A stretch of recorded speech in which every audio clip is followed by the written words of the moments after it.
What? The food? What? I mean, this is an area of history that's just like so deep. And over the baguette. Themes of empire, mission, inheritance, and destiny. Hello and welcome back to What the Food. This is our podcast where we aim to uncover the fascinating origin stories behind dishes from all around the world, both popular and obscure. My name's Miles, and as always, I'm here with Andy, and it's our mission to sort of research and delve into history and uncover all sorts of fascinating origin stories behind some of the food that we eat. Today's episode is an exploration into fish and chips. Fish and chips. A quintessentially golden crumbed, delicious, crunchy, heartwarming, soul food deliciousness. Fish and chips. Big fan then. Big fan. Well, my stomach is not a big fan once I've eaten it. I think I immediately feel ill after ever eating fish and chips. I don't think I've ever come away from a meal of fish and chips and thought, God, I feel really light and clean and healthy right now. Yeah, it's not that sort of food, is it? No.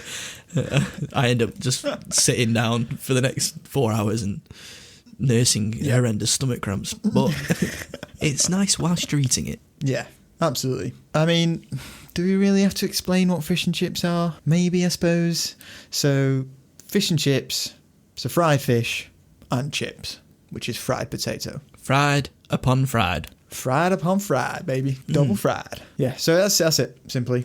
Fish and chips. You know, people like restaurateurs and stuff try to make it fancy with beer batter and all sorts of shit like that. But at the end of the day, it's fried fish, fried chips. That's it. Now, fish and chips, as you said, Miles, they're a national institute. They're about as British as you can get. Really up there with tea, Queen Lizzie, and poor dental hygiene. Yes, they're up there. Exactly. All the things we love. Exactly. Now, Winston Churchill called both fish and chips good companions. John Lennon covered his chippy tea with ketchup. And Michael Jackson always ordered a side of mushy peas with his. Whilst he's fingering a child.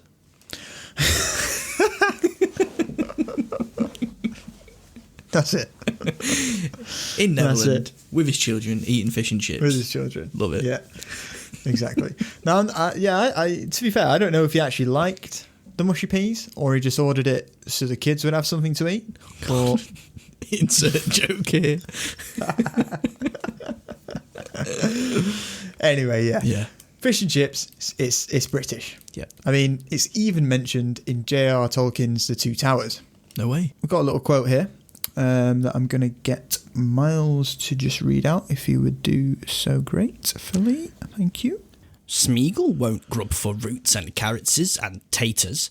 What's taters, precious, eh? What's taters? That was Gollum. Gandalf. So, what's he even saying there? Smeagol won't grub for roots and... so he doesn't want roots and carrots. And he doesn't know what taters are. What's taters? Yeah, right, exactly. Okay. And then his reply, or Sam's reply, Samwise Gamgee, potatoes, the gaffer's delight, and a rare good ballast for an empty belly. But you won't find any, so you needn't look. But be good, Smeagol, and fetch me some herbs, and I'll think better of you. What's more, if you turn over a new leaf and keep it turned, I'll cook you some taters one of these days, I will. Fried fish and chips served by Sam Gamgee. You couldn't say no to that. Sounds amazing. Even in there. Even in J.R. Tolkien's Two Towers. It's there. Yeah, I mean, Gollum does reply to that. He doesn't sound like he's up for fish and chips. Yes, we could. Spoiling nice fish, scorching it. Give me fish now and keep nasty chips. He's not a fan then of fish and chips, is he? Gollum's not a fan, mate. No. He likes his fish raw, doesn't he? Straight out of the river. Yeah, and keep them nasty chips. Keep them nasty chips. What nationality was J.R. Tolkien? Was he British? British, yeah. Yeah. Okay, yeah, so British, yeah. He wrote, obviously, he served in World War One, and he wrote or began thinking about a lot of the Lord of the Rings series during his time in World War One. Wow. And it's thought that, like, Mordor and, you know, landscapes like that were based from the horrors that he saw in Belgium and France and stuff like that. 'Cause obviously, like, No Man's Land and trenches, mud, fire, fucking horrible stuff like that. Yeah, Mad guy. Influence on his. What an imagination! Yeah, absolutely. So basically, what we're trying to say is fish and chips is British. Yeah. It's ours, all right? Fish and chips. So just get off it. It's ours. Just back off, man. Come Get on. off it, bro. Put it down now. Fish and chips have and continue to feed millions of people up and down the country every day. From chowing down at lunchtime on a seaside holiday to drunkenly burning your mouth on the way in from the pub, few can resist the allure of this tried and tested combination. When was the last time you had a chippy tea, Milo? A chippy tea I've not had for a long time. I mean, don't know if people can tell, but me and you have northern accents and we're from Lancashire. So fish and chips has been something that we've kind of grown up with, isn't it, really? Like, as kids, we've been out playing out and we've had a plethora of fish and chip takeaway places to choose from, and we've frequented those spots. But I've not had one for ages, to be honest, because I very rarely go home, and the fish and chips down here in London is absolutely atrocious. They have no idea what they're doing. The chips are like anemic, really pale, not properly fried. The fish is like tiny. You get tiny little crappy, don't even know what. The batter is like not flaky, it's wet and soggy. Scathing. Yeah, man. Because they're too busy fucking around with other things down here. There's too many other influences that are impacting. Like, up north, you get fish and chip shops, and they are just solely fish and chip shops. They specialise in fish and chips. And yeah, they do mushy peas and pickled eggs, and these are the bits and bobs that you get, but they're focusing. Whereas down here, the fish and chip shops are kind of like merged with Chinese takeaways a lot of the time. You see that quite often. So it's like, I don't want someone who's on one hand whipping together a Kung Pao chicken, on the other making a bloody, fried haddock. So yes, that's the one thing. And then the other thing is that they serve all sorts of other weird things in fish and chip shops down here, like Savloy. Is it Savloys? The really weird red sausages. Have you seen those before? Oh, yeah, I have seen They're them. like bright red sausages. And they're just, and then they do They like snap, don't they? They're like really hard. Yeah, and they're really like hard, soft in the crunchy. middle. Yeah, and then they do like pies. They do like pie and mash, and a lot of because obviously pie and mash is a very London thing, and that's often served in fish and chips. So I just feel like there's too much on the menu for them to be making a good enough fish and chips for me. But we have high standards because Yeah, exactly. What's your go-to order? I want you to order it exactly as you would. So, all right. Hello, sir. Welcome to Cantor's Chippy. What you having? Hi, mate. Can I please have a medium cod and chips? Sorry, mate. No fish left. I'll take a Kung Pao chicken with egg fried rice and some... Oh, Kung Pao chicken! No problem! No problem! So yeah, I'd have a medium cod and chips. If you go large, you're just an absolute tank. The portion is just going to be way too big. So yeah, medium cod and chips. And sometimes if I feel a bit weird, I might have mushy peas, but I don't normally go for it. Sometimes I just go for these like old man stages and order it. Yeah. But my go-to would be the fish and chips and a pot of curry sauce on the side. Exactly. And I would dip those chippies into my curry sauce. Oh, you dip? You wouldn't pour? I mean, I might start dipping and then once I've... Because I don't really like the fish with the curry sauce. I think what I do is, because they usually serve it with the chips and then the fish is sat on top and then it's wrapped up. So I normally just like dig into the fish bit first, eat all of that, and then maybe after that, pour on my curry sauce. Which end do you start eating the fish from? I've never been asked that question before in my life. I didn't even know what to do with myself when you said that. I was like, what the fuck? I don't have an answer, to be honest.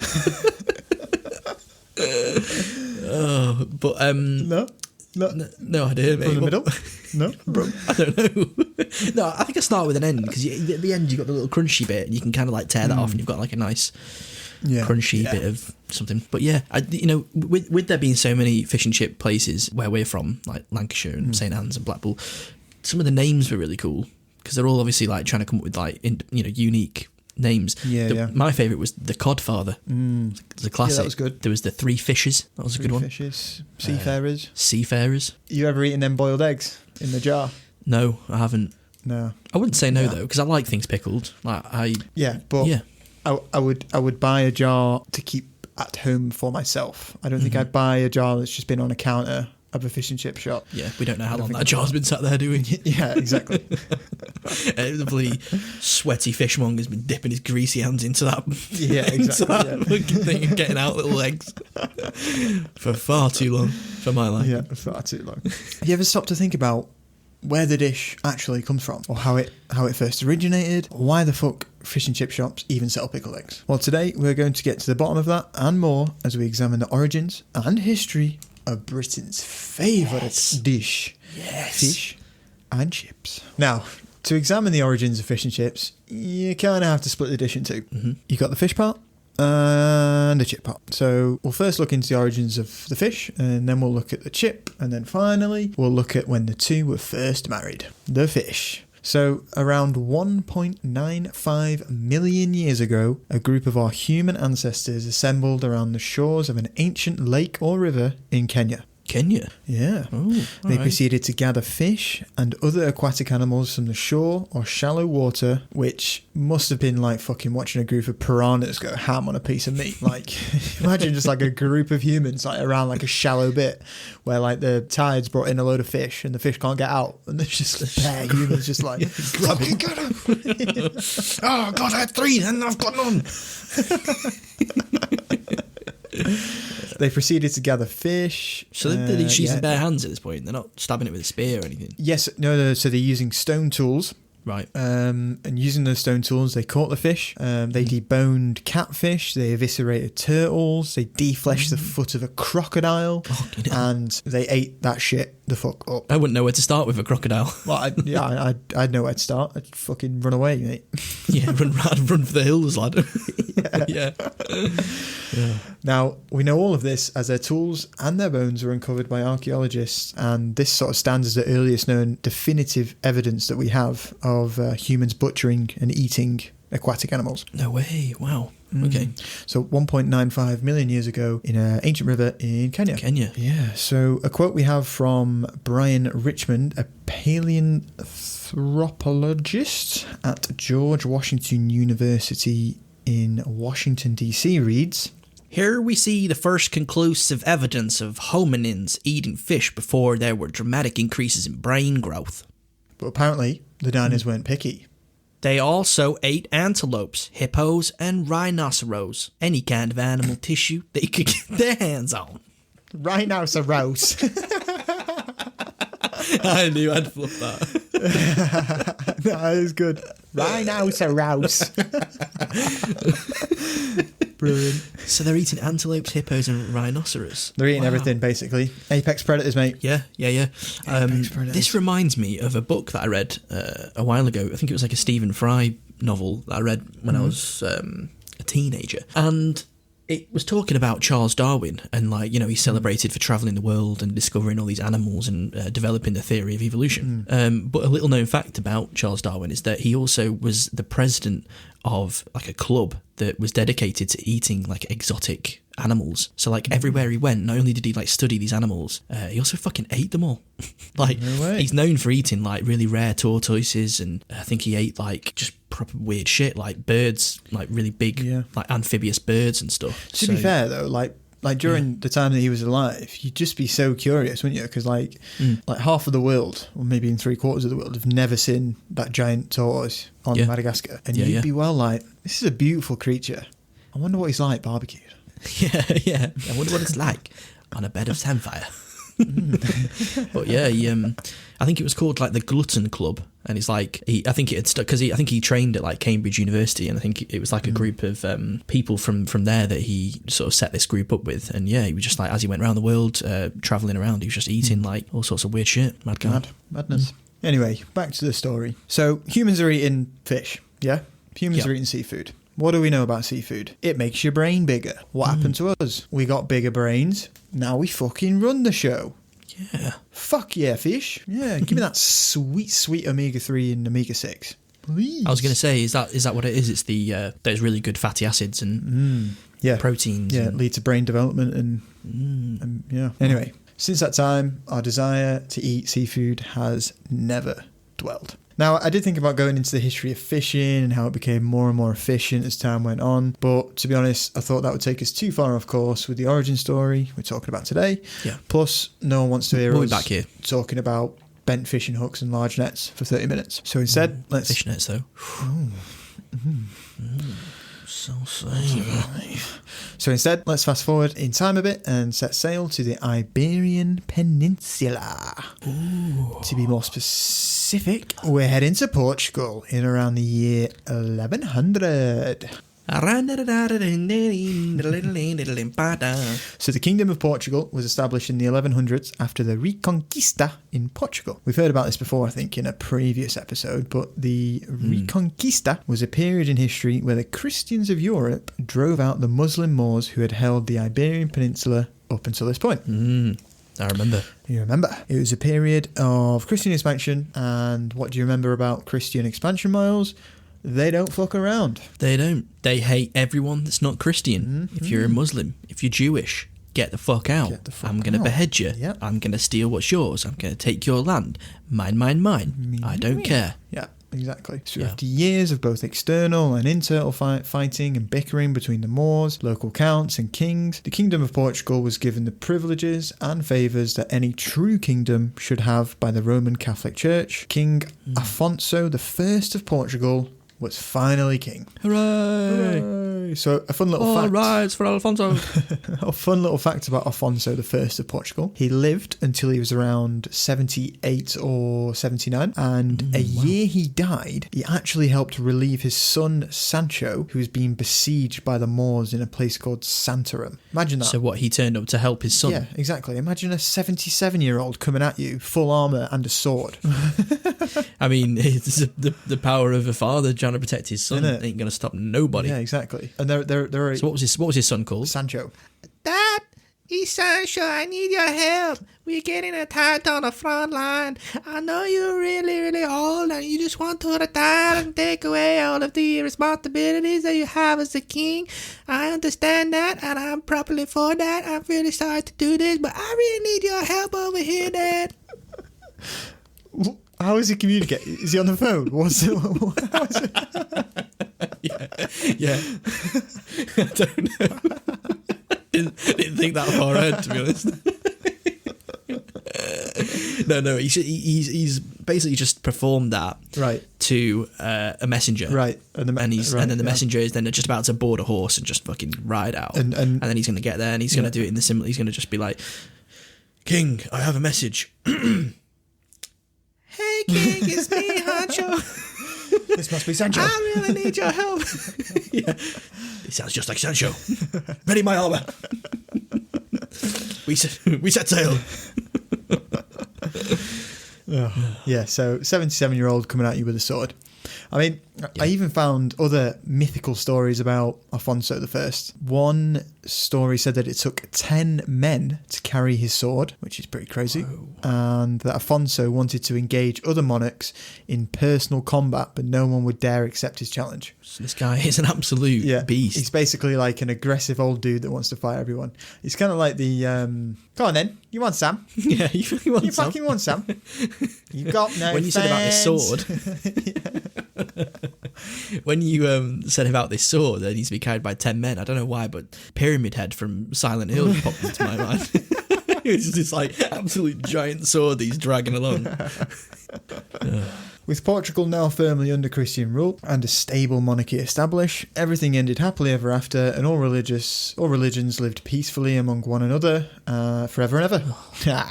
Joking, mates. Of course I'm fucking joking. We're humans. We kill each other. Now, before the Christians took over under the whilst Portugal was under the Moor rule, the Jews in Portugal were actually treated with a level of tolerance that was not found elsewhere. And whilst this tolerance sort of carried over for a while under the new Christian rulers, after a while it began to wear thin. That tolerance just started getting less and less and less, until in 1496 Manuel I, King of Portugal, was due to be married to a lady called Isabel of Aragon. Now, I looked into this marriage in greater detail, and with pretty much all sort of royal marriages during this time, it was complicated as fuck. Never easy. They just never went for anything easy, did they? No, exactly. There's always some kind of backstabbing happening, some kind of controversial wedding arrangement. Yep, exactly. By the way, Isabel of Aragon had several siblings, most notably of which was Catherine, Queen of England, who was married to none other than the White Shug Knight himself, Henry VIII. Henry VIII. Here he is. Oh, here we are. It's all connected. It's all connected. Yeah, so basically, before marrying Manuel, Isabel was married to another dude called Afonso, a different Alfonso. This guy was Prince Afonso of Portugal, and he was actually Manuel's nephew. Prince Afonso and Isabel married thanks to a treaty that was called the Treaty of Alacovas, which was basically, it put an end to like the civil, it was called the Castilian succession, which was like an internal war basically between parts of Spain and Portugal on who controlled which area, basically standard middle-age bickering type shit. Yeah. Anyway, she married Afonso first up until July 1491, when Afonso was killed in a riding accident. Bloody hell. Yeah. Dead after all that. Dead after all that. Now, quite rightly, she was heartbroken by the incident, but she became convinced that he had died because God was angry that Portugal had provided refuge for the Jews that had been expelled from Spain when Judaism was outlawed in 1492. Of course, that's why. Her husband dies, and she convinces herself that the reason why he died was because God was angry because Portugal kept the Jews around. When in fact he just fell off a horse. Yeah, exactly. Jesus Christ. So she's like, the horse is Jewish, and that is why I believe that we must exterminate all Jews in this country. Exactly. So she returned to Spain after her husband's death and became even more religious and convinced herself even more of the Jewish part in her husband's death. She's going through some serious paranoia right now. Yeah, exactly.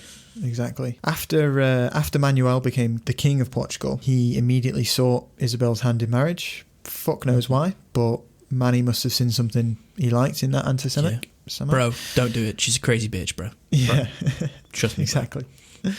But after much back and forth and her refusing to ever marry again several times, she finally relented and agreed to marry Manuel under certain conditions. What were those conditions, do you reckon? We exterminate every single man, woman and child of Jewish origin in this country immediately, and we also inspect all of the penises of every horse to ensure they are not circumcised, because if they are, they're also getting eradicated from this country.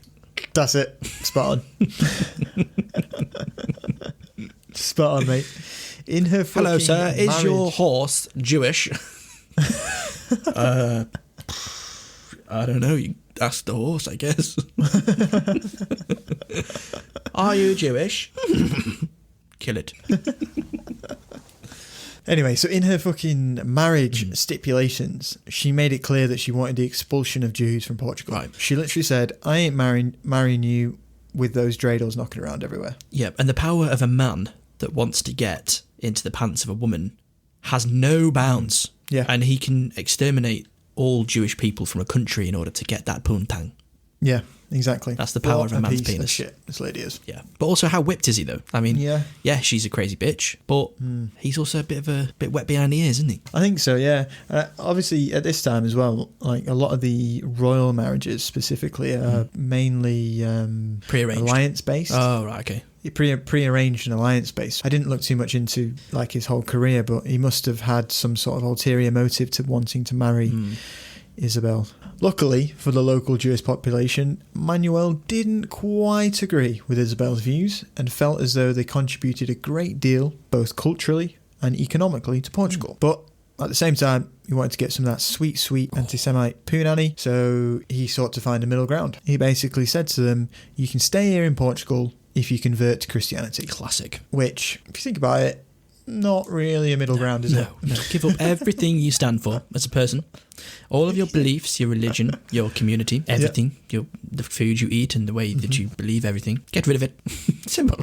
Then you can stay. Easy. Now, some Jews did actually convert. They converted to Christianity. Some converted to Christianity, but secretly practiced their Jewish faith in secret. And those types of people were actually called crypto Jews, which is metal as fuck. Crypto Jews. So apparently, when they entered a Christian church, they would mutter the following phrase: I enter this house, but I do not adore sticks and stones, but only the God of Israel. So it's like the equivalent of, in the Marvel franchise, the little secret, Heil Hydra. Heil Hydra.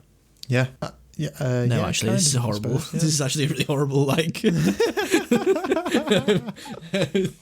mix over of things because they're based on like Nazi Germany, and I don't want to be creating a link between like hammered down Jewish people in Portugal that have had their religion taken from them and compare them to Nazi Germans. Oh god, that was bad. Yeah. Sure. We'll keep that in there. Let's pretend that didn't. Yeah, they're nothing like that. They're just literally saying I don't believe in this shit. But they're literally putting up a front just to survive, which is pretty crazy. But a fair few Jews didn't fancy changing their religion and instead fled Portugal. They fled to seek a land where religious freedom was on the table, really. I mean, they fled all over Europe to places like Amsterdam, Paris, and of course, London. Hello. Especially after Oliver Cromwell lifted the formal ban on Judaism in 1650s. Right. So we had an influx of Jewish immigrants in London. Yeah, all sorts of people flocking into England around this time. Now with them, they brought their religion, obviously. They brought their culture, and more importantly for us today, they brought their cuisine. Ooh, hello. One of the dishes they brought with them roots itself in the very heart of British fish and chips. A dish by the name of pescado frito. Pescado frito. Now, pescado frito is a selection of fish deep fried in a light flour coating that is actually...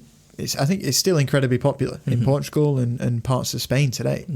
Okay. You know, it's made by coating the fish, usually a white fish, in flour and basically just deep frying it in olive oil. Right.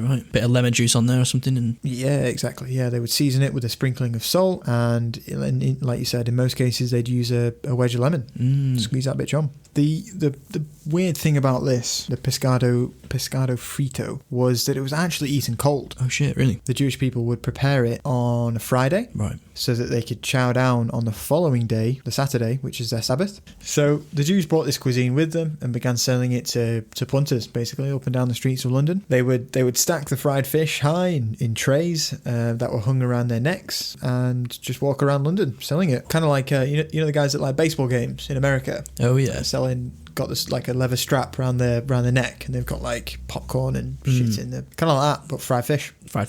Got fried fish around your neck. Fish. They are going home to their wives absolutely reeking. Yeah, reeking, oily as fuck skin, like a bit of a rash from the leather belt, like sliding around on your torso, a little bit, bit of a rash going on.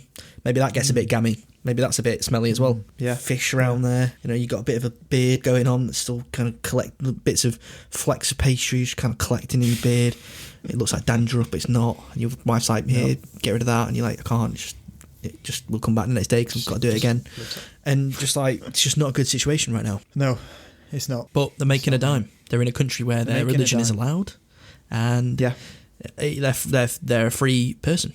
So they're flogging their goods. So the fish was most commonly eaten with bread or served with baked potatoes, and over time it eventually became immensely popular in England. So popular, in fact, that Charles Dickens wrote about it in his book Oliver Twist. Did he know? With Fagin, big old Fagin.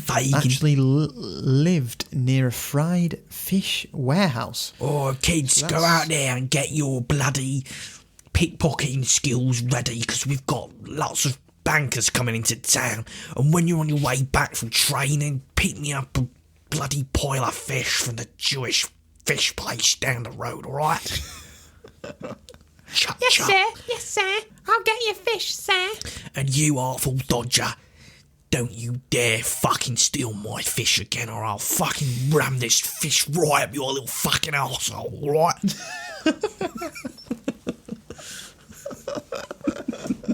And you, Oliver, I know you little tiny little boy with your blonde hair, and you will feel real sorry for you and everything.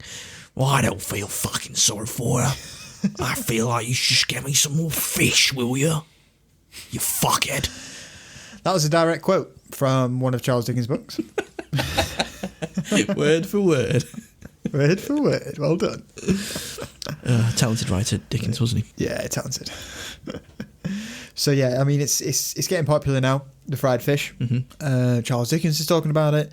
Even Thomas Jefferson, who after a visit to Britain wrote in a letter having sampled fried fish in the Jewish fashion. So there you have it. We've got one part of this famous double act identified. Yep, we've got fish in the UK, in London, fried, covered in batter, being sold as a popular, quick and easy thing to eat, inspired by the Jewish immigrants from Portugal. Yeah, exactly. But of course, that is only half of the story. We have to go to find the origins of the humble chip and how the match made in heaven began to be. Now, we're planning a future episode where we go into more detail on the humble chip and, of course, French fries. So today, we'll just give you a light coating of their origins. Oh, I love what you did there. We'll give you just a light, crumbly coating. Just a delicate crunch coating. Now, in case you didn't know, chips are made from potatoes. Fuck off. Let you digest that fact before I go any further. So, a round potato, you peel it, you put in a... What do you do? You put in a... Yeah, all right, fair enough. I thought you need a second with that one. But potatoes are not native to Britain. In fact, they are not even native to Europe. Potatoes originated in the Andes, specifically around Chile, Bolivia and Peru. And we have evidence that they've been cultivated for around 8,000 years. So I touched up on this in a previous episode, didn't I, when I was talking about potato in Ireland. And I said that it was a common misconception that people thought that it was brought over from America. It was discovered, the potatoes were discovered in America and brought over. But it was actually the Spanish conquistadors who conquered Peru. Exactly. And they found that people were using potatoes for quite a long time in Peru before that point. And then Spanish people brought it to Europe. Absolutely.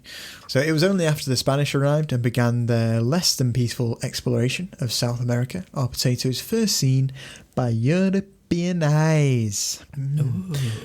What's that bloody thing there, man?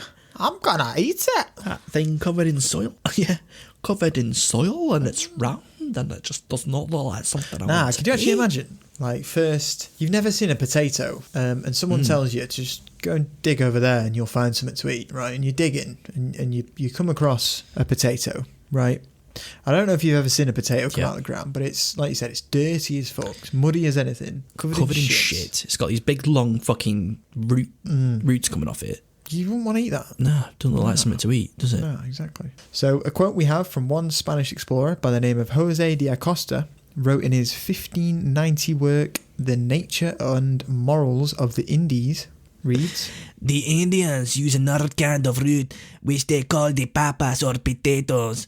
The Indians gather these potatoes and let them dry in the sun, and then they mash them to make what they call a chuno, which lasts for many days in this form and to takes the place of bread. In short, these roots are the only bread of that land." Beautiful. Absolutely beautiful. That's exactly what Jose sounded like. Jose de Costa is my name, don't forget it. I'm imagining him like with fucking tattoos underneath his eyes, teardrops, like yeah. Talking to Louis Theroux from behind bars. Exactly. So yeah, he's there's evidence there that they're basically the Indians or the native on the South American continent are using potatoes. It's there, and they're using it in quite like a common way. They're using it in place of bread, so it's like at this point in history, it's kind of like already. It looks like it's already a very staple part of their diet, doesn't it? Yeah. They're sort of mashing the bread and then they're leaving it out in the sun so it dries and it becomes like a. It must be like some kind of like pita flat bread type thing that's made of potato. Yeah. Yeah, exactly. Weird. Interesting. Carbohydrate at the time. Yeah. So naturally, Europeans began exporting these wonderful new potatoes back home, whilst importing lovely new diseases like smallpox and influenza to South America. Great trade. Brilliant. If you ask me. Yeah. Beautiful. I'll trade you 2 potatoes for acute smallpox. Thank you. Gracias. Goodbye. So the potato is first thought to have landed in Spain and then spread to the Netherlands and then on to the rest of Europe. Now, for Britain, some people would have you believe that it was Sir Walter Raleigh who first brought the potato to Britain. However, this is likely a myth, as firstly, his explorations took him no way near where the potato would have been growing at the time, and secondly, in a book called Adam in Eden, or Nature's Paradise, published by William Cole in the 17th century, reads, The potatoes, which we call Spanish because they were first brought up to us out of Spain, grew originally in the Indies. There you go. Cheers, Mr. Cole. In the Indies. So the Indies, what is the, I mean, I should know this, but what, Indies, is that South America? Yeah, South America, around the Chile, Bolivia, and Peru, around those sorts of areas. Those are the Indies. Ah, right. Yeah. So to be honest, it's more than likely that potatoes would have been imported via the Netherlands or Spain to Britain, not Mr. Raleigh, as some people would have you believe. I mean, he, like, from the little bit of research that I did on him, he seems like a very showboaty character, and I'm sure, like, he's going to come up again in future episodes just because of how influential he was as a person. But he seemed like a very showboaty person. He had his finger in a lot of different pies, so it doesn't surprise me that, you know, there was this kind of like myth created about him where he's the person who's introduced tobacco and potatoes and stuff. I mean, we don't know much about, you know, maybe he did with tobacco, but you know, it's not a far stretch to say that he's, you know, oh, I'm the one who created potato. I'm the one who found potatoes. It's me, okay? Potatoes? Yeah, that was definitely me, bro. That was me, man. That was totally me, bro. But yeah, that's just what I gather from it anyway. Yeah, no, absolutely. So, upon landing on Britain's shores, potatoes were actually met with a high degree of suspicion by the British public. See, potatoes are actually part of the deadly nightshade family, and the plants and leaves of a potato plant are actually poisonous. They fuck you up, son. Yeah, so if the fucking leaves are poisonous, why on earth would you eat the weird fucking white thing that's grown in the ground underneath?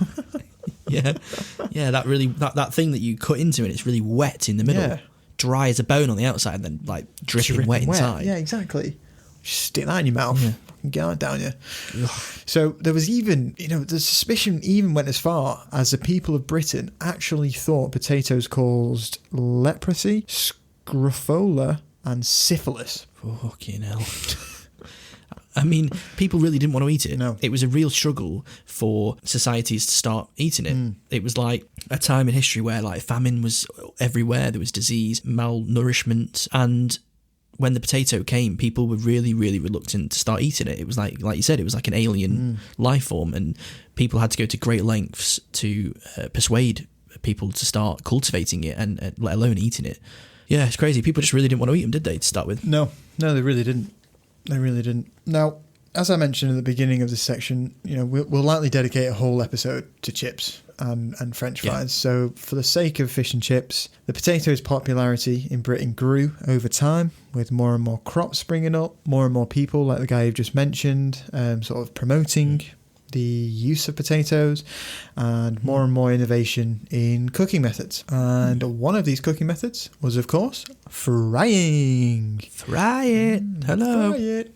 So in 1854, we have our first written record of people selling pieces of fried potato to the general public. We can even go as far as to name the first person who did so, thanks to W.H. Challoner's book, maybe that's how you know, Challoner, maybe. So it's W.H. Chalamet. Charlemagne. So it's W.H. Challoner's book, I think is what it's called. And it's his book called Industry and Innovation. In this book, he writes, "It is claimed that Mrs. Deuce was the first person to fry chips for public sale. And that may well be so." Who is Mrs. Douche, you ask? Who is Mrs. Douche? Mrs. Douche. Well, Mrs. Douche was a tripe seller in the Leeds and Bradford area. With the name douche, you do not want to be selling tripe. Nah, you don't, do you? You don't want to marry those two aspects of your life. Nah, you really don't. You know, douchey stripes. Come on down. Get your tripe and chips. Come on, get down. So she sells tripe. I mean, what is tripe? Tripe's like intestine, stomach lining, isn't it? Yeah, stomach lining. Ugh.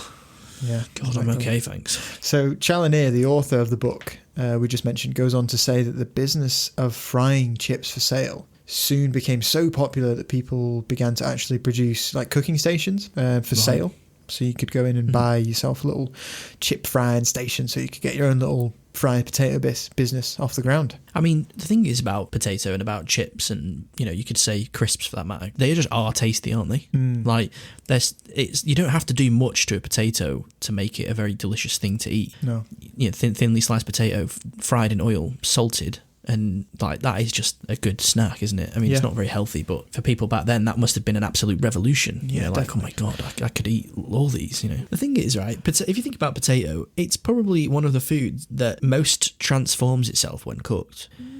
If you think about how unpalatable raw potato is compared to just how much more palatable it becomes, even by just doing something as simply as dropping it into boiling water for 10 minutes. Yeah. Like, it really does have a sort of transformative quality about it, doesn't it? You just don't eat raw potato. You just don't do it. But as soon as you cook it, it's like fucking transforms itself into something delicious. You could probably say that about a lot of food.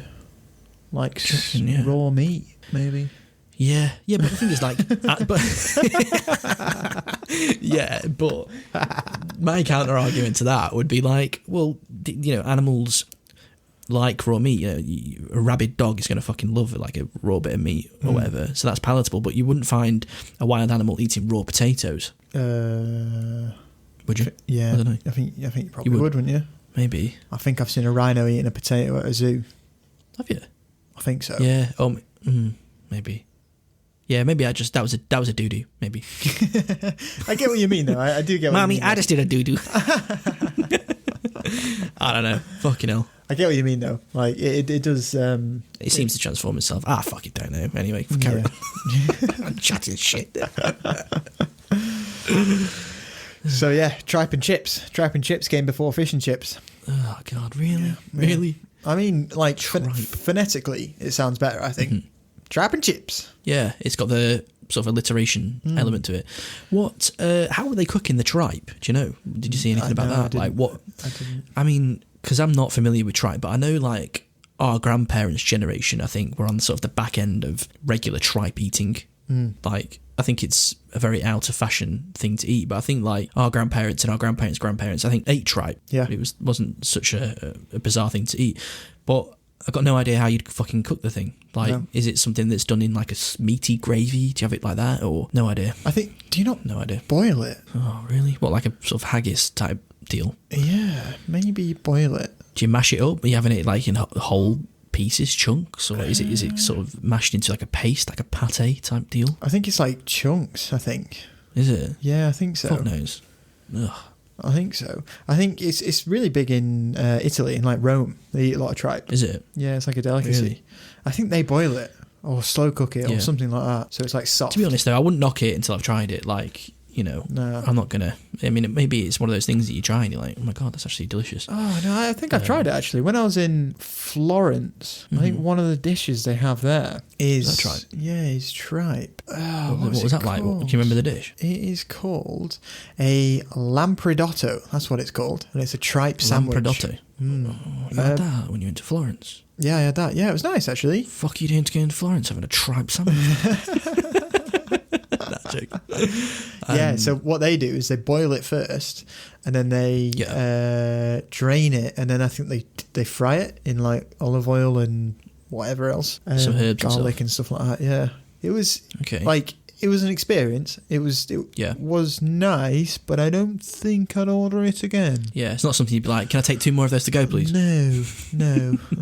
Back at the hotel eating your cold tripe sandwich. Yeah. Do you know what it reminded me of? It reminded me of pancetta. Oh, really? You know, like fatty cubes. Yeah, exactly. Yeah, exactly.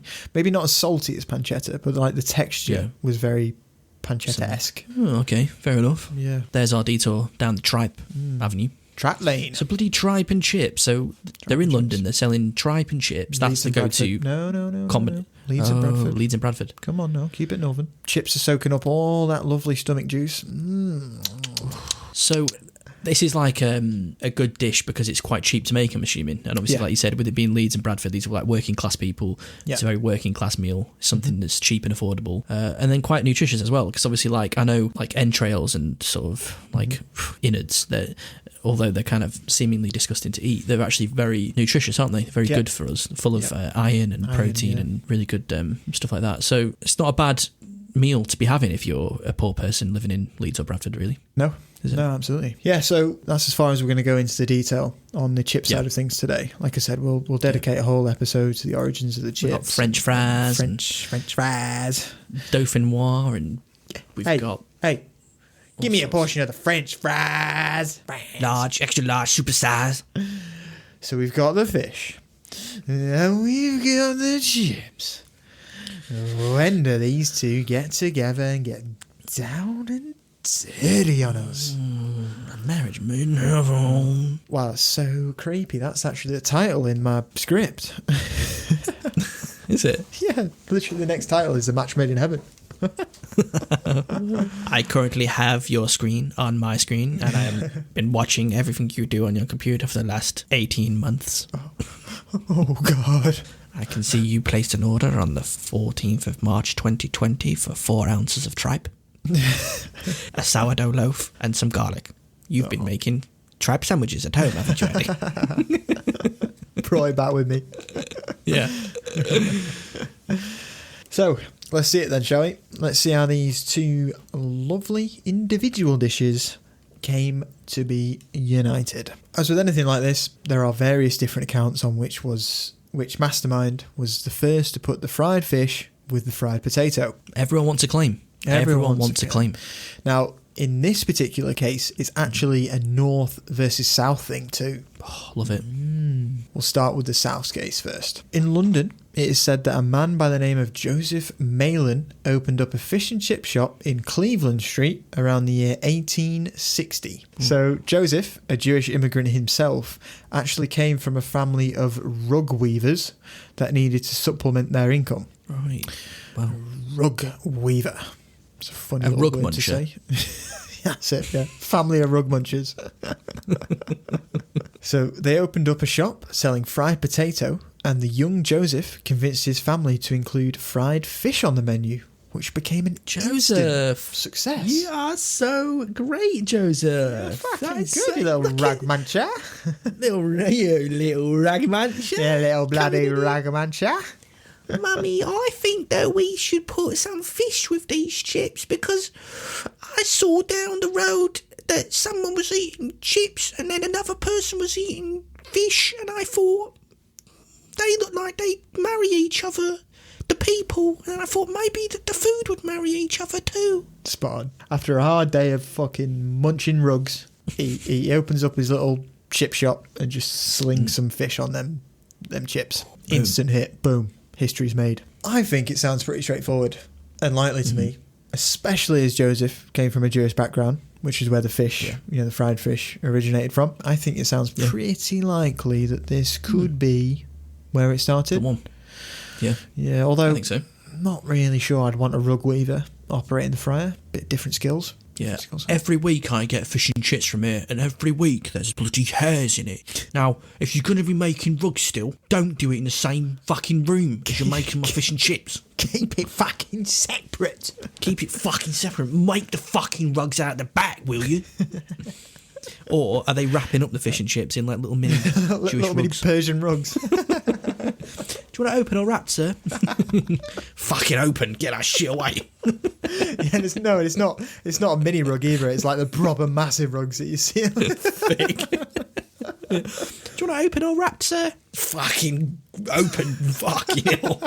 That's disgusting. Scatter the chips on the fucking rug.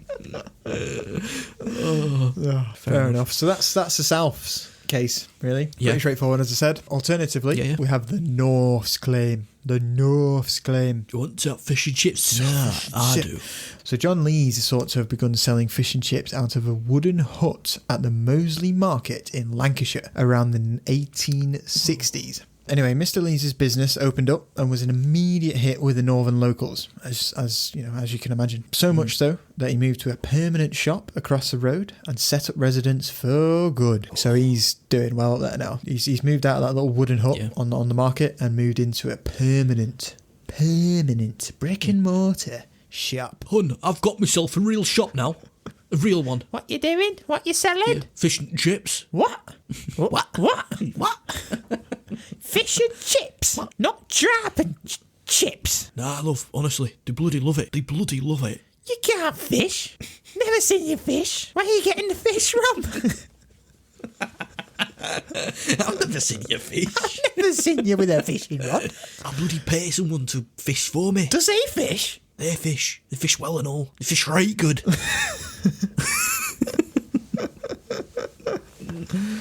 Now, in his permanent shop, he even went as far to put an inscription in the front of his shop's window which read, "This is the first fish and chip shop in the world." Oh, the audacity. In Love it. I admire his mindset, but for me, if you need to clarify it, you're compensating, right? Yeah, it feels that way, doesn't it? I think once people know you're the first, they just know you're the first. Yeah. That's it. Exactly. You To don't have it need- written up, it's kind of like a... Yeah. It's a bit fishy.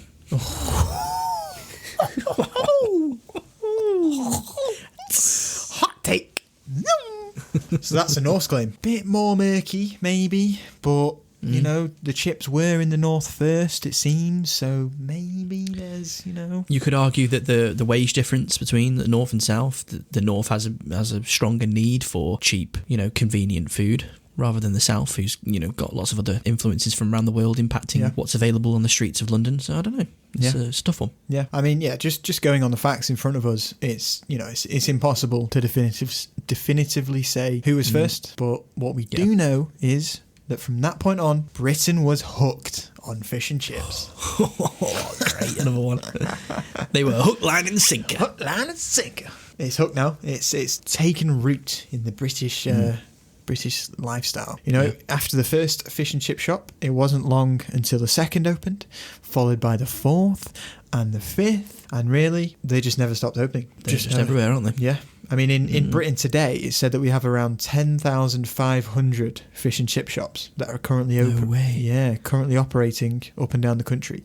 10,500. To put that into perspective, there are 1,300 McDonald's in the UK and 900 branches of KFC. So there's almost 10 times the amount of fish and chip shops as there are McDonald's in the UK. Bloody hell.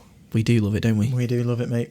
We do love it. Now, originally, a fish and chip shop would, in most cases, sort of be a small family-run business that were actually run from the front room of the family house. They would, they would convert the living room into the shop, which is fucking bonkers if you think about it. That is bonkers. Isn't it? My God. So, oh my God, I'd never even thought of that before. Yeah, because it makes total sense. If you notice, like in maybe in London, maybe in certain areas of London, like maybe the more residential areas, the fish and chip shops are just kind of part of like a row of houses, like a row of terrace houses. Yeah. They sometimes land on the end, don't they? They're like the corner. Yeah, exactly. That is mad. So so you go down the back, and it very well could just be bedrooms and another living space behind there. Yeah, exactly. That's mad. That's crazy. Now, during these boom years, fish and chip portions were often wrapped in yesterday's newspaper as a way to keep prices down and provide a method of grease-proof transportation for customers. I thought this was coming. Yeah. So this practice was carried well up until the 1970s, until someone realised that when the hot grease came into contact with the ink on the newspaper, the toxic chemicals from the ink would leach into the food. Oh, no. Yeah. So how long have we been doing this until we notice? Probably about 40 years.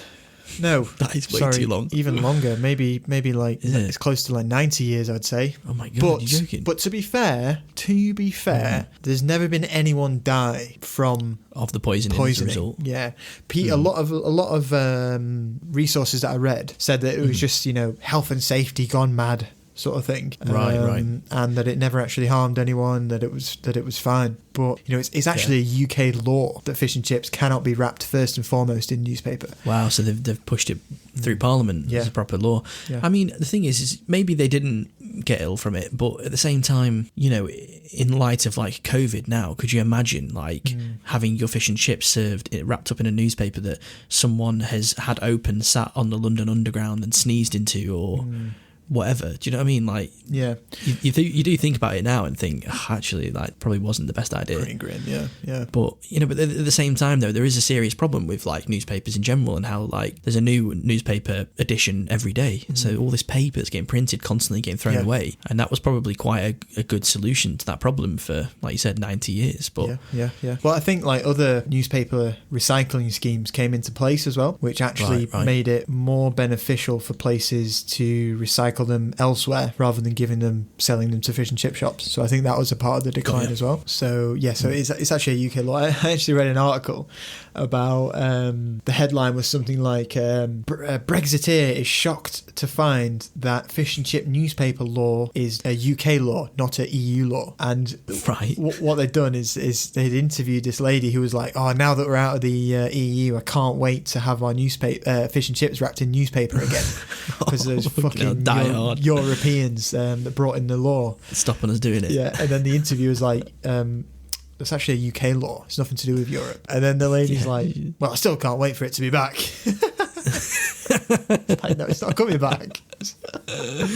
Why would you want that anyway? Like, I know. You just, why would you? There's no like, benefit to it. Yeah, she was like saying, oh, I remember the smell of it. The smell was much better than it was today. Oh, really? It does remind me, though, of when they stopped doing Kinder eggs in the foil. That was a sad day. They come in like these hard plastic shells. Oh, yeah, much better for the environment, Yeah, exactly. Much better. Way better, yeah. And then they also did it with the dip dabs, didn't they? Or not dip dabs, they did it with what was the one that's got the licorice stick through the middle of it? And it's like powdered sugar in it. I can't remember the name of it. It's the cylindrical I know one. what you're talking about, yeah. Yeah, that used to be in like a paper thing, and they changed that. That now comes in like a plastic tube. So I don't know, like, I think, like, in order to improve, like, you know, the health and safety and hygiene aspect of it, we're then making sacrifices that damage the environment. Yeah, probably cheaper as well, that Stuck plastic. between probably cheaper, yeah, so they're saving money on it, so it makes a financial... Yeah. Gives it a financial incentive to do it with plastic, but damaging the environment. Have you used a paper straw at McDonald's yet? Yes, terrible, aren't they? Fucking awful. Yeah. They like melt. It actually disintegrates before you finish your drink. Yeah, they do, don't they? It's impractical. You can't actually drink your drink. No, especially if you get a milkshake, because obviously they take milkshake. That's what I was going to say. To drink, there's no hope. There's no hope of drinking it all. I was left with like a quarter of my milkshake left, like a third of my milkshake left, and no straw to have it with. I was like, what am I supposed to do? Like, pop the lid off and just like kind of like glug it like a fucking ogre. What am I supposed to do with it? I can get behind why they're doing it, but they need a better design for it to work properly and for people to be happy and adopt it. Way better. Shut up, man. I want to be able to eat my fucking milkshake. Drink my milkshake. Proper first world problem. Yeah, you can't drink all your McDonald's milkshake. Yeah. Anyway, through the latter part of the 19th century and well into the 20th century, the fish and chip trade expanded greatly to satisfy the needs of the growing industrial population of Great Britain. Hungry folk. Hungry folk. It's thought at the peak of the fish and chip popularity around sort of 1927, there were around 35,000 fish and chip shops open in the UK. Bloody hell. For that time as well. 35,000, that's mental, isn't it? Well, if you think about it, like, the globalization of food hadn't really started properly at this point. So there wasn't crazy amounts of Chinese takeaways. There wasn't fucking bao bun takeouts. There wasn't sushi. Indian. There wasn't Mexican. There wasn't pizza everywhere. You know, like, so fish a and chips takeaway was fish and chips. Yeah. Yeah. I mean, some people actually say that the Industrial Revolution in Britain was fueled partly by fish and chips. Like, that's what kept us going. Yeah, coming out of work late, working all those hours, eating that, stodgy, filling food that's cheap and easily accessible. Yeah. Wow. Exactly. Help build the bloody country we have today. Yeah, fucking hell. Also, with the development of shit like the steam trawler, brought fish from all over the North Atlantic, Iceland and Greenland, and obviously the new steam railways that have been built in England and Britain, the UK, allowed easy and fast distribution of fresh fish around the country and fresh potatoes and whatever else. That's interesting. So improvements in the railway sort of helped it get around. Yeah, exactly. Fish and chips, it became so essential to the diet of the ordinary man and woman that a shop in Bradford had to actually employ a doorman to control the queue at busy times during 1931. They actually had a bouncer on a fish and chip shop. Bloody hell. And also they must have been earning enough money to be able to pay the wages of a bouncer too. Yeah. You think about that, you got to pay exactly. pay the guy to stand there. So yeah. And like even so during both World War One and World War Two, the fish and chip shop was like invaluable in supplementing the family's weekly diet.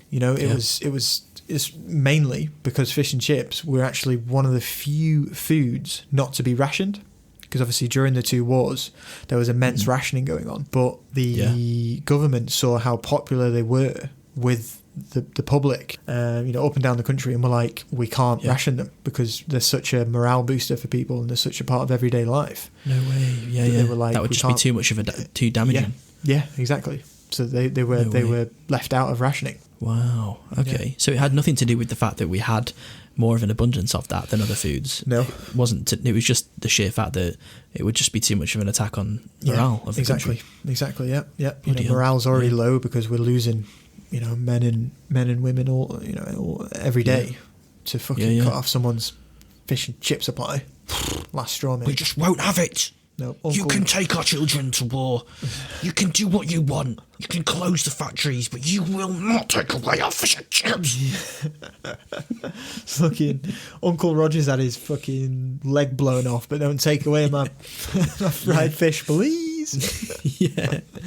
Now, I did find something from one of a little interesting tidbit, I suppose, into a little story about a fish and chip shop in Leeds during, I think it was World War II. The supply of fish was obviously scarce at some points during the war, with disruptions in supply lines and stuff like that. So instead, what they would do is, to make the fish go a bit further, they would make little homemade fish cakes. Oh, okay. Just so they could obviously throw, other shit in there just to bulk it out a little bit. Use lesser used parts of the fish, tidbits of it, and like vegetables and potato and whatever fucking else they're lying about. For some reason, I saw this on like a couple of sites. So some people, obviously find this interesting. They had a really weird warning when serving these fish cakes. The warning read, "Patrons, we do not recommend the use of vinegar with these fish cakes." Weird, right? Patrons, we do not recommend the use of vinegar.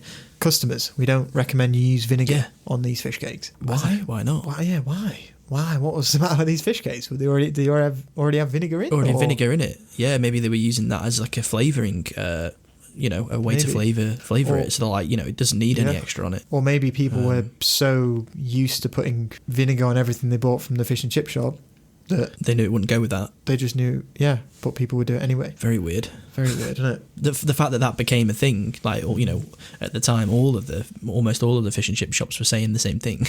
yeah, exactly. Yeah, I mean, we've already mentioned it in the beginning, but even bloody one of the greatest British men in the known to history, Prime Minister Winston Churchill, referred to fish and chips as good companions. And like even British soldiers identified each other during the D-Day landings by calling out fish, and the response or sort of password was chips. No way. So you know how like in Band of Brothers, where they like go flash, and the response is thunder, and then it's another American troop. Ours would be fish, and you cry out chips, and I'd know it was there was a friendly. Way. That's so good. Cool, isn't it? Yeah, because I mean, like, friendly fire was like such a big thing, wasn't it, back then? Especially with the D-Day landings, because obviously a lot of these guys parachuted in behind enemy lines, and obviously there was the amount of anti-aircraft that was shooting down planes, and there was chaos, so they landed all over the place, miles out of the drop zones. Needed a way to identify one another. Exactly. I think if it was me and you landing, like, you're shooting one direction, I'm parachuting down, we'd have done like... What you mean, like, to identify each other? Dick and balls. Camel toe. Yeah, all the other troops are just like looking around like. So yeah, we can safely say that by the 1940s, fish and chips are deeply rooted in British culture and a part of everyday island life. A quintessentially British staple. Fuck yeah. But after the Second World War, the food landscape of Britain began to change, and the overall demand for fish and chips began to decrease. You know, this has been compounded further in modern times with, you know, a better focus on diet, eating smaller quantities of fried food. The amount of choice that we have has also increased exponentially. However, that is not to say that fish and chips are not still an integral part of British culture and Britain's economy. In fact, according to the National Federation of Fish Fryers... Another one of these. Get ready. The National Federation of Fish Fryers. So, in fact, according to the National Federation of Fish Fryers, which was established in 1913, fish and chip shops in the UK use 10% of the UK's potato crop and 30% of all white fish sold in the UK. That's a massive percentage, that, isn't it? Massive, isn't it? Solely for fish and chip shops. So the industry itself generates a turnover of around 1.2 billion every year. Bloody hell. That's a lot, isn't it? Christ. Innit? So 10% of all potatoes, 30% of all white fish, and 1.2 billion every year. Just so you're aware, the NFFF's mission statement is the following. Our aim is to unite all fish fryers within an organisation which can speak with one voice whenever and wherever necessary, promoting and protecting the interest of fish and chip businesses and associated trades. Brilliant. NFFF. NFFFF. Like, there must be a better way to shorten. Isn't it? What's the thing called altogether? The National Federation of Fish Fryers. I'm imagining like some fucking like Freemason style, like cult and dagger where they're all wearing hoods and they've all got like fish spatulas in their hands, and like they have to do like initiation ceremonies where you got to stick your hand in the fryer and shit like that. Oh my god. Little like weird handshakes where they wiggle their thumb like to sort of imitate a little waggling fish. Little fish. Oh, NFFFF. NFFFF. Yeah. There you have it. Wow. The history of fish and chips. My God. So the next time you find yourself tearing into that grease-soaked newspaper, unable to contain your excitement for that first mouthful of chippy tea after listening to today's episode, you might look at that dish in a whole different light. A dish that was brought to you because of religious persecution and famine. A dish that was sampled by presidents and the greatest literary figures of mankind. A dish that contains ingredients that were once thought to cause leprosy and syphilis. And a dish that was so important to British morale that Winston Churchill himself refused to ration it through the entirety of World War II. This has been the history of fish and chips. We're bloody intense, and we will fight them on the beaches. We will fight them. That's what we I will went for. continue to eat fish and chips. That whole conclusion was what I went for. Fish and chips. Chips. I kind of fancy one now, but I know as soon as I start, I'll start feeling ill. Yeah. I just know I'll start feeling grim straight away. I can't remember last time I had one. I can't. Chippy tea. Chippy tea. No, that was interesting. Like, I genuinely had no idea about any of that, any of the origin of fish and chips. Yeah. Something that, we have so often, we see around us so often down here, and I knew absolutely nought about it. No. Well, I didn't realise how actually many fish and chip shops there were. Obviously, I don't know, you just kind of become blind to them, I think. Yeah. Yeah, it's like those in charity shops. They're just like, they don't even register in our brain anymore in this country. Yeah. Just drive past them. Just fucking don't even notice them. Oh, wow. No, that was good. I enjoyed that. I hope you guys enjoyed that episode as well, as much as we did making it. Yeah. So don't forget to like and subscribe. Smash that like button. Yeah. Press the little bell button for notifications. Make sure you get them noties on, But yeah, I hope you guys are enjoying these episodes as much as we are making them. We're having a fun time with it, and we've got loads more really, really good episodes on the way soon as well. Stay tuned. So stay tuned, and we'll see you next time. See you next time. Bye. Ciao for now.